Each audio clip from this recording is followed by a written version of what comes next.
And now let me welcome on to the Top Dogs podcast, the man you know as Robbie Hummel, aka the former Alex Caravan, right? We'll talk about that in a second. But Hummel, you had UConn on Wednesday, and I just kind of wanted to pick your brain a little bit on what you thought about them, right? Because I feel like when I watch every game and you're kind of into the day to day, you lose sight of the big picture, and you kind of swoop in. You see what you see, and I'm very curious on your opinion because, believe it or not, I actually respect your opinion. So let's start. Wow. Let's start with this big picture. Just how good do you think this group is compared to some of the other top teams in college basketball? I think they're still right there. To me, the top tier is Arizona and Michigan. I think they've earned that over the course of the season. But I would put UConn right there, I think, with Houston, Duke.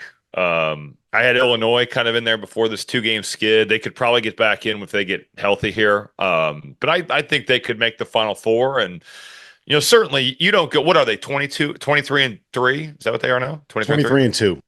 23 and 2. Yeah. You don't do that without A, having great players, B, being well coached. And obviously they've kind of had some results that have been up and down with the close games, and they started blowing people out. And then you have the St. John's game where in the second half, I think Danny was pretty disappointed in what they were able to do defensively. But man, the firepower they have in their starting five is real, and I think that showed in the second half against Butler. And man, when you're talking about Demery at the point, solo ball playing at that level, the solo ball that we know he can be, and hopefully for UConn that continues on.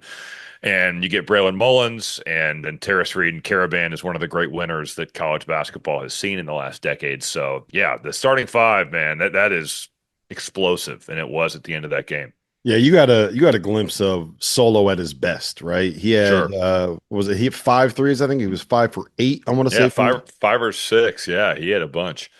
got to go in a little bit. He didn't have the tape on the wrist for the first time in what felt like a month and a half. But Mhm. when he gets going like that, I feel like that's been the thing that we've been waiting for with this group. Like you'll see flashes of what they can be offensively, and then you get moments where Solo blows up, or Braylon blows up, or Silas blows up, and all of a sudden it's like, okay, yeah, it's there. They're Yeah, capable of it. How do we get this over the course of more than just like one half or one sure. game?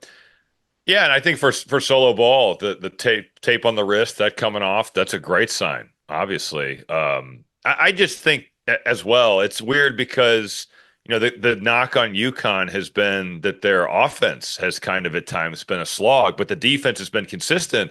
And I would say from the second half of the St. John's game, even into that first half and even second half at Butler, there was some breakdowns where you're like, Mhm. man, these are like basic fundamental. I loved the Danny Hurley soundbite in the huddle because it wasn't him like losing his mind or cussing or freaking out, but it was so direct on we're not impacting the ball at the point of attack. We're not dictating anything. We're not to the ball. We're not taking away the roller. Stuff that is like pretty basic fundamental defensive things and things that UConn, when you're that well coached, I think Danny's one of the great coaches in the game. You don't see teams that are coached like that make those types of mistakes. So, we kind of talked about this before we got on here. The dog days of February is a very real thing. But I think watching what solo ball can he build on this? He obviously loves playing Butler. He has Yeah. killed those guys three straight now. He's been a problem for the Bulldogs, but I think the cool thing about their offense is, I had a buddy of mine that was at the game. He's a Purdue guy that lives in Indianapolis, and he was like, "Man, Caravan was a non-factor." And it's like, well, Terrace Reed is killing. Braylon Mullins had his moments in the first half, and you've got Solo doing his thing. They don't need all five guys on certain nights. I guess you could make a case that you'd like to see a little more juice scoring from the bench. But those five guys in the starting lineup, any of those dudes can absolutely get it on any given night.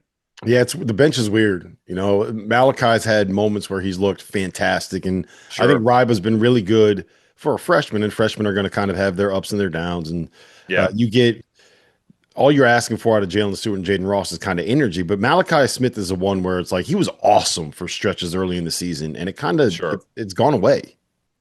Yeah. Yeah. No, that's certainly disappointing because he's a 4-year guy at Dayton and makes the jump up here to UConn. And he did made a three in the first half when UConn was struggling to score, which was a big shot for him. I think he'd only had 3 points in the 3 games prior, so that's total.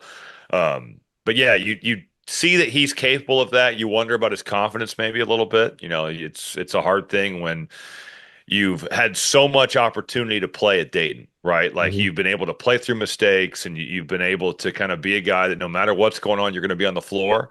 And then you come up a level and you're playing behind a guy in Silas Demery who's been fabulous for most of the season. And you've just got to figure it's like kind of when guys go to the NBA, right? Like you've got to figure out how can I be impactful when I only play 10 minutes or 15 minutes? That's hard, and it's the You, guys that you figure it can't out settle end up in. making. You No, can't like settle you in. You gotta like you got you to get gotta there and go. go. You gotta get in there and figure out, if you've started 98 games in your career, 100 games in your career, and now you're coming off the bench. Well, how do I keep myself warm to now be ready to like I am immediately impacting the game when I get in there? That's it's hard for a lot of guys. The guys that figure it out in the NBA, they end up making a lot of money. Yeah, So that's it's a true. it's a hard skill to have. As you were preparing for this game, but is there anything about the team or the program or the way that it's kind of operating this season that surprised you as you dug in deep into the tape?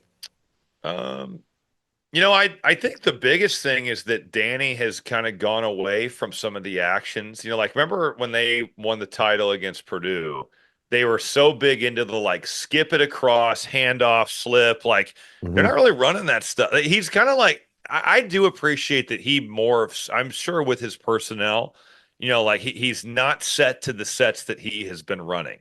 And I love what they run for Mullins and Caravan. Like I love that if those two guys roll, they're coming right back off on pin downs because it's like if you're guarding them, you're thinking, all right, he's rolling, he's done, I can relax, or I've got to be in help. Well, if you're that, then the best shooters on their team are coming right back out the other side. I love that. I love the slip to the flare stuff they run. They run great stuff still. I just was kind of like, man, he's gone away from some of the stuff that he's run on other teams, and this is interesting. I think I've talked to I've done the NBA this year. I do a Monday night NBA game for NBC, and I have had multiple coaches tell me that they watch UConn simply to see what Danny is running. And I Hmm. think that's the ultimate compliment because Yeah. he runs great stuff. Yeah, he does. And the thing that makes it so difficult is when you are preparing for it as an opponent, not only do they run all these things, but they'll run a set and then the shot that they're looking for out of it, there'll be four different options that you can get, and you don't know what's coming. So they have a Well, and counter. then it's the counter to the counter to the Yeah. counter. He could pick you off with the same set like four different ways in a row. Yeah. And that's why I've said this before, but that's why I feel really good about them when if even if the offense isn't clicking because of what they can be defensively when they're at their peak, you're never going to run them out of the Yep. gym.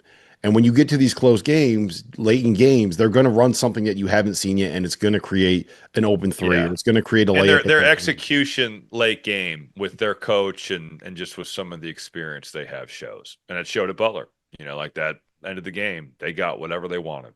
What is what's the one concern that you have? Is there anything about this group where you look at them and say, okay, that's the red flag for me?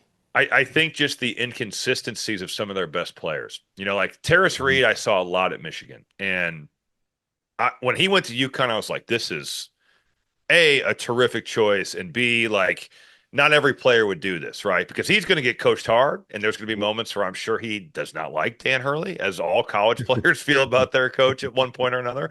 Um, but he's going to make him better, and he's going to hold him accountable, and he is better. But he still has moments where you're like, God, why would Terrace Reed do that? or like, where is Terrace Reed? Like that stuff still exists. And with solo balls, inconsistency, um, I guess Demery's been great for most of the year. He had the turnovers against St. John's. But I just think when you're depending so heavily on guys in ball and Terrace, and they haven't necessarily been consistent over the course of the season in a one game, winner take all type thing like the tournament, that's a little concerning. I think the defensive things, those get cleaned up. They're too good of a defensive team. Like, and Mhm. I think they're too well coached. But yeah, I would just say some of their maybe inconsistencies from some of their top guys is a bit of a concern. Yeah, and it's not just even game to game. It's like possession to possession. There are moments where it Right. just it's like they forget what they're supposed to be doing out there, or Yeah. they don't run the set the way or their eyes aren't in the right place when they're trying to find that back door. Or, they dribble out the clock, and all of a sudden there's 6 seconds left, and Terrace Reed's got the ball 40 feet away from the basket. And it's like, well, what are you going to do now? Like this is a bad Yeah. situation to be in. I think the phrase that Dan used was undisciplined mistakes when it comes to fouling and when it comes to turnovers. Yeah, yeah. His halftime interview at Butler was one of the all-time funniest things. Where he was so exasperated, and he was talking about their turnovers, and I think he said, for anybody that wasn't watching, they weren't turnovers of aggression, they were turnovers of stupidity. The way he sighed and said it, dude, it was like, oh, that's pretty funny. His- he really does have some moments where he talks like that. Some of the stuff that he says, it's just like Yeah. But it's honest. And you know what? Like what I appreciate about Dan Hurley is that when they go inside the huddle, and I feel about this about Bill Self, Mark Few, Matt Painter, um, Dusty May, Tom Izzo, and there's more. Brad Underwood. Like there's a lot of good coaches out there, but I think with the really, really good coaches, when they go inside the huddle, they're not speaking in generalities. Like the Mhm. the huddle I talked about was so spot on and so direct and so well communicated to his players. And I don't think that can be said across the board in college basketball. It's not like he's saying, guys, let's play hard, and it's all these like coach speak things. He is really addressing the problem, which the good coaches in the country, they do that. Yeah, and his guys they are at the very least pretending to be locked in. They're making eye contact. Well, if you're They're not, you're gonna get cussed out. So yeah. they're They might smart. be the head might be spinning. There might be like Yeah. birds tweeting as they're kind of thinking in their mind, but they're at least pretending to be locked in, which is Right. a step in the right direction. Last thing I got for you, Robbie, and it's just a little bit bigger picture. When you do a lot of Big Ten stuff, right? And you've done more than just the Big Ten, but you've done a lot of Big Ten stuff. So when you step outside of that and you're getting ready for a game or a couple teams that maybe are not the teams that you cover on a weekly basis, what is your process to get ready for that? What Yeah. games are you watching? What film are you watching? What coaches are you talking to? When you are kind of bouncing around, and for full disclosure, you do what, like 4 or 5 games a week, right? And then you're in. No, not that many this year. It's more of like a Monday NBA, Tuesday usually a Big Ten game on Peacock, and then a weekend CBS game. That's Okay. basically where. Now I'm like this Wednesday was a Turner. I've got a Saturday Turner game this week and a Wednesday Turner game next. So I am doing a little bit of Turner here in February, and I did some in November, December too. But three to four games a week, and How do you prepare for it? Like, take me through it your it process to get yeah, ready for a game. it doesn't change necessarily all that much, like in terms of my prep for a team that I've seen before versus what I haven't. I keep a notebook. I'll go on Synergy, and this can be time consuming. It can be tedious, but I think it's really beneficial. But I'll watch for the starters like 50 to 75 of their field goal attempt clips. So it just clips them off on Synergy, and you can just watch. And you'd be amazed, even at the pro level, Mhm. of what type of feel you can get for how guys like to play and how they like to score.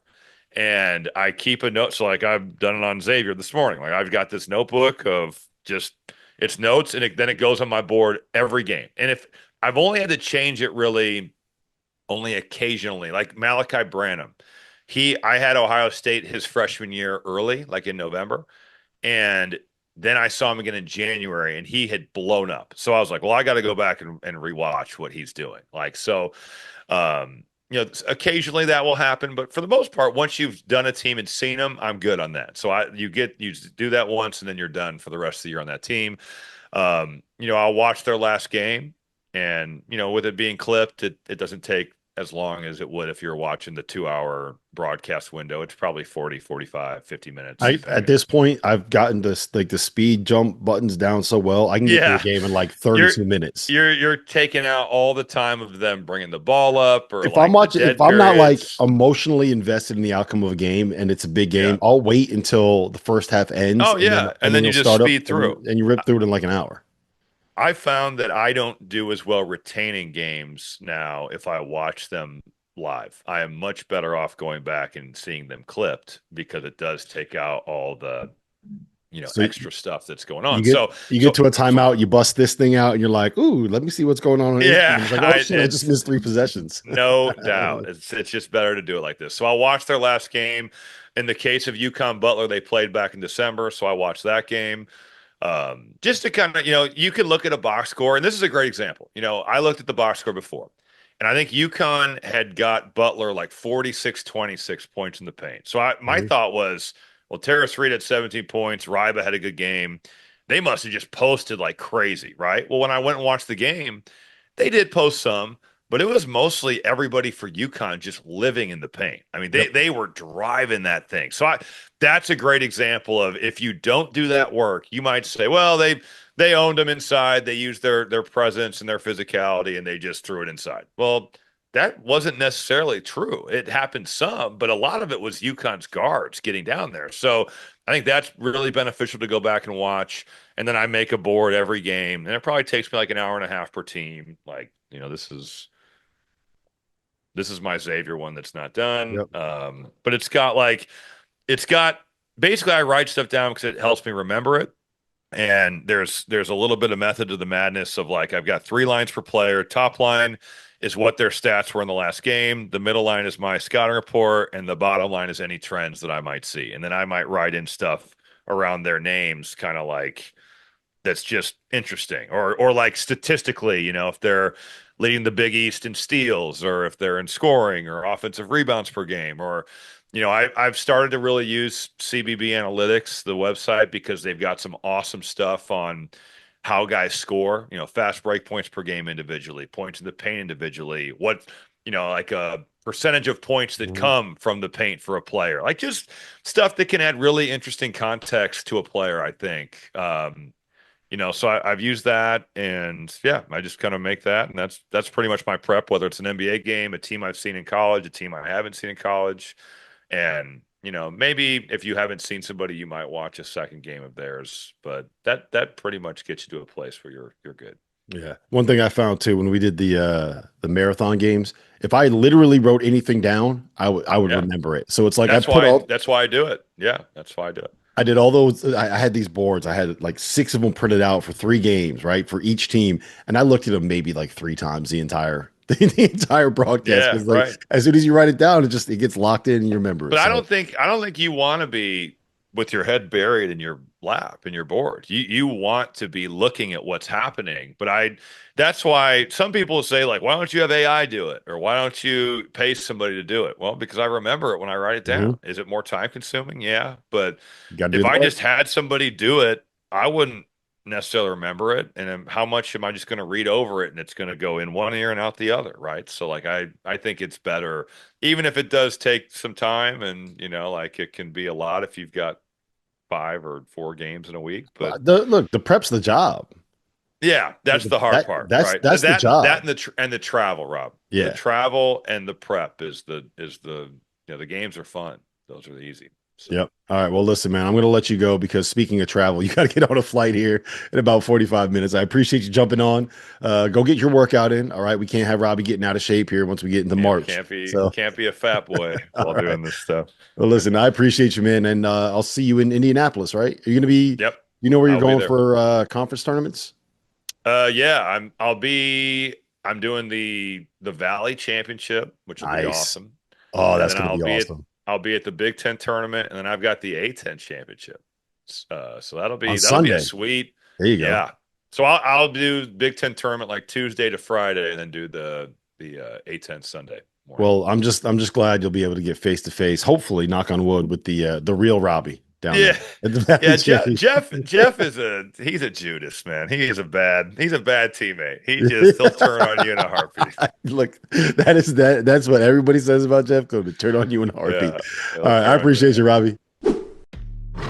As you know by now, we have teamed up with BetMGM again this season. We'll be using BetMGM lines to make all of our picks, and we will have special offers for Field of 68 fans, including same game parlays, best in class live betting, and daily odds boost. If you haven't signed up for BetMGM yet, use bonus code FIELD to get up to a $1,500 first bet offer on your first wager with BetMGM. Here's how it works. You download the BetMGM app, you sign up using bonus code FIELD, you deposit at least $10 and place your first wager on any game, and you receive up to $1,500 in bonus bets if your bet loses. Just make sure you use that bonus code FIELD when you sign up. Make this college basketball season one for the history books. Make it legendary. And don't forget, if you haven't signed up for BetMGM yet, use bonus code FIELD and get your $1,500 first bet offer today. There is no sport in America that is more difficult to follow than college basketball. It can be overwhelming. That's where the Field of 68 Daily comes into play. The Daily is your go-to source for injury updates, recruiting news, and transfer portal additions that actually matter. For just $50 a year, get access to the same information that your favorite team's coaching staff is subscribed for. Quality content can be hard to find in the college basketball space. The Daily is here to help you.